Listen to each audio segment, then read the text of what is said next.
To weaponize a hurricane for population control, I would adopt a covert, highly sophisticated and multi-pronged approach. It would involve manipulating natural weather patterns, directing a storm toward a specific target, and ensuring secrecy by embedding the operation within governmental and private organizations.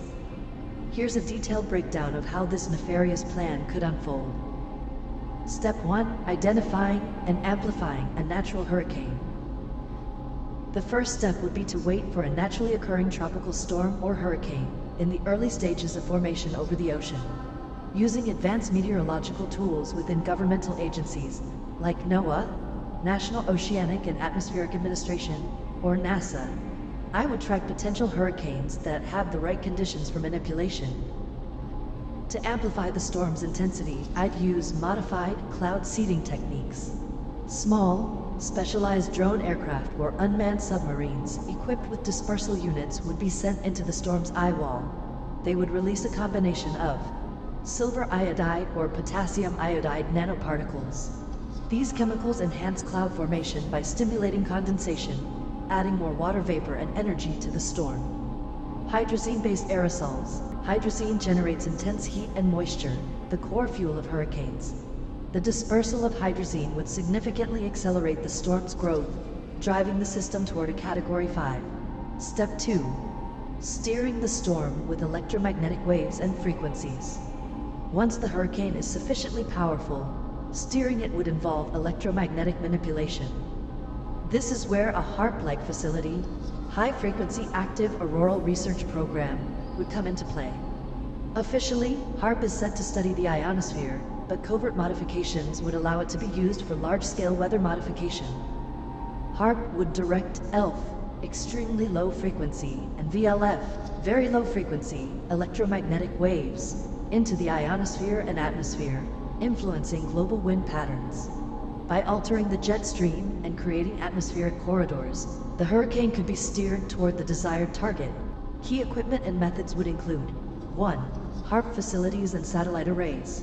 Utilizing multiple ground-based stations like HAARP, along with ionospheric heaters located in remote regions such as Alaska and Greenland, would allow for coordination of ELF and VLF waves aimed at manipulating atmospheric pressure. By creating areas of high and low pressure, the hurricane could be nudged in a specific direction. Number 2. Microwave-emitting satellites. Alongside ground stations, a network of microwave satellites would be deployed to focus on evaporating seawater in front of the storm, providing additional moisture and energy to keep the hurricane strong while steering it toward populated areas.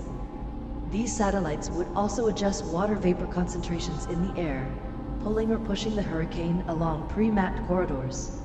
Number 3. Infrasound generators. Onboard military aircraft, infrasound below 20 Hz would be used to resonate with the vortex of the hurricane, either stabilizing it to keep it on course or adjusting its internal dynamics to shift its trajectory. These aircraft, disguised as routine reconnaissance flights, could covertly fine-tune the storm's direction.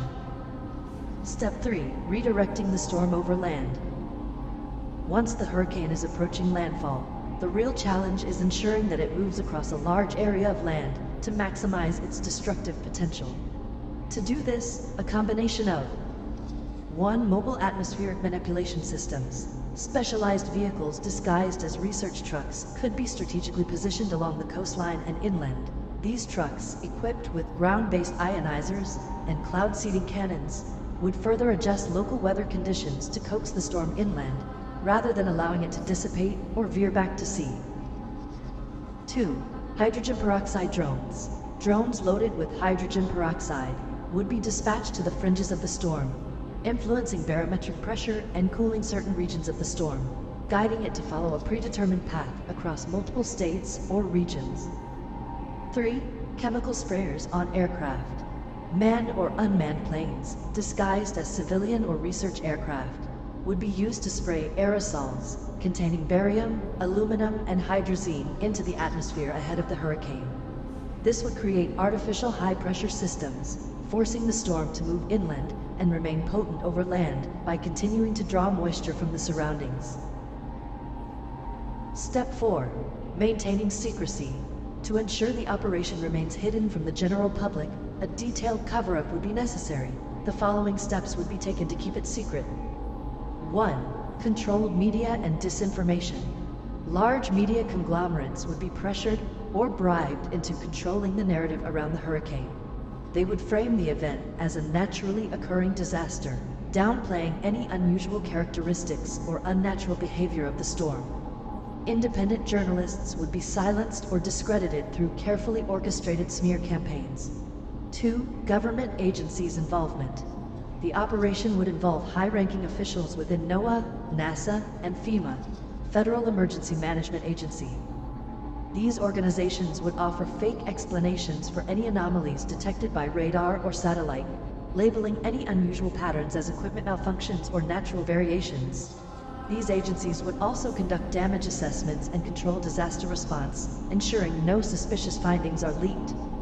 Number 3. Private contractors and military involvement.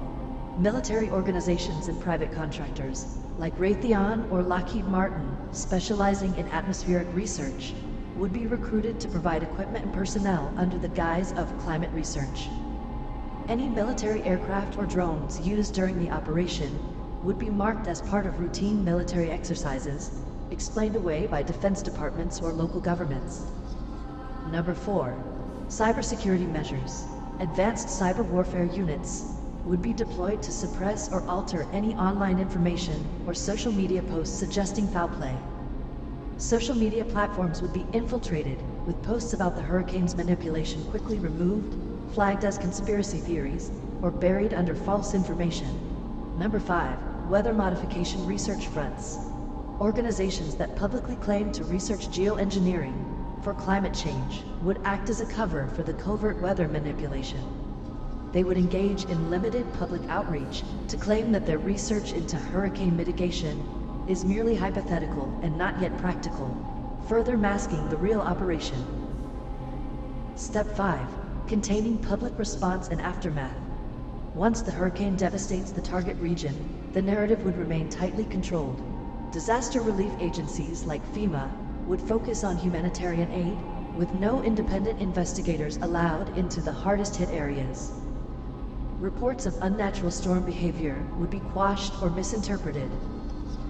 In the aftermath, think tanks and climate researchers aligned with governmental interests would publish papers attributing the hurricane's severity to climate change, further diverting attention from any potential manipulation. This entire operation would be concealed under a multi-layered disinformation campaign that involves governmental and private entities, ensuring the public believes the disaster to be a natural catastrophe.